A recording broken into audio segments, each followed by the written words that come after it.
if you would have scripted this finish, I don't think anybody would have believed it. You know? No, it was even more than out of Hollywood, I guess. Yeah. But, yeah, the greatest collection of former Tigers, I guess, in one spot that I can ever remember, and they all kind of got caught up in the nostalgia of the day, and why not? The ceremonial first pitch was thrown out by Billy Rogel, the former Tiger shortstop from 1930 to 1939, and isn't this something, huh, watching him do that right there? That was just terrific. And Hall of Famers Al Kaline and George Brett brought the lineup cards out to home plate, and that was a pretty nice honor for those guys. As for the game, how about Robert Fick, the rookie, 8th inning fire? Grand slam homer up on the roof to clinch the 8-2 victory. And he was wearing number 25, honoring the late Norm Cash. Afterwards, Fick talked about this incredible moment. I'm the happiest man in the world right now. I mean, it can't get any better than this. Indeed, it can. After the game, there was a very emotional tribute to the former Tiger players. All were smiling, some were crying. David Llewellyn was there to capture the excitement for us.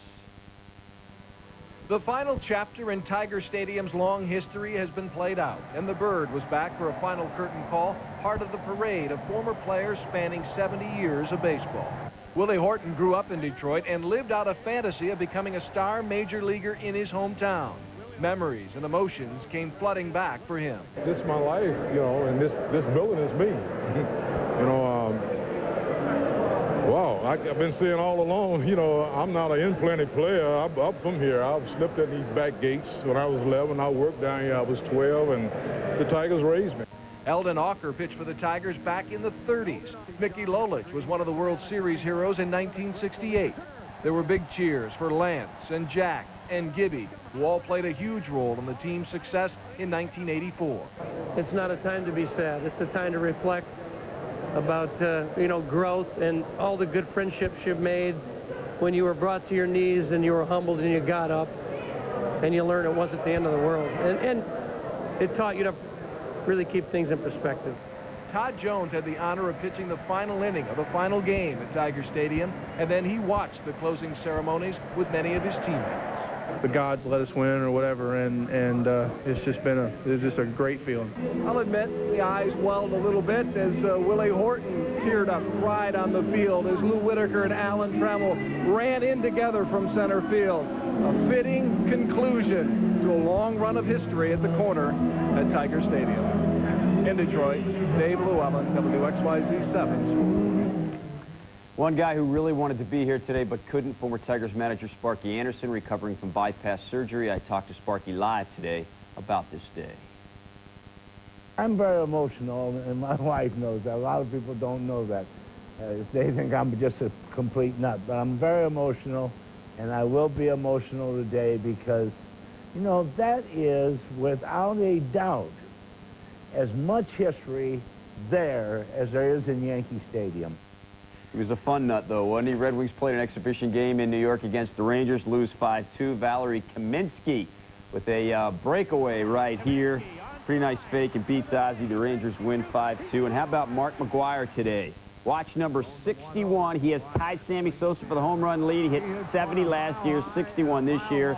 They both have 6 games left to play, but the Reds won that game, and they lead the Mets by a game and a half for the wild card spot. All right. Great day. Thanks for sharing it with us. All right, thanks a lot, Donnie. Well, one man brings a special perspective to this day. Eric Smith said if Tiger Stadium had a voice, it would be Ernie Harwell's, and you'll hear Ernie's goodbye to the corner next on 7. On Action News at 5, it's a horribly painful pelvic disease that strikes women. But Healthy Living's Carolyn Clifford shows you a new way doctors are treating the pain without surgery. Tomorrow at 5 on WXYZ 7.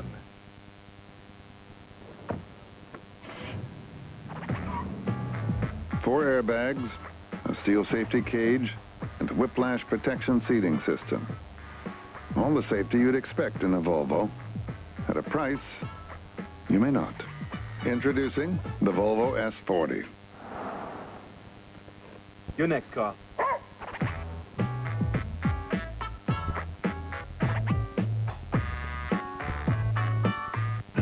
Connect people to the network, and suddenly creating simple documents just isn't good enough. Now they want to saddle-stitch booklets, side staple reports. Hey, they'd 3-hole punch and Z-fold their inter-office mail if they could. They want the high-volume digital workforces they've been promised, machines they can access from their desktops that double as walk-up copiers. The only machines that'll quench their insatiable appetite for all that is digital. Image-runner digital production systems from Canada.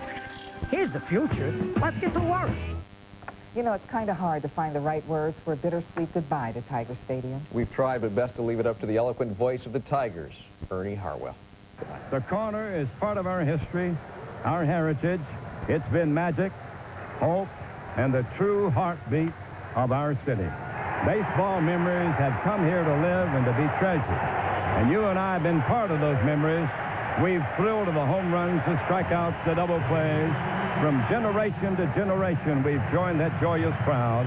And all of us love this old place. And its closing tugs at our heart.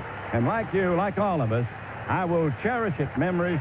I know that there's never been a corner like Michigan's and Trumbull.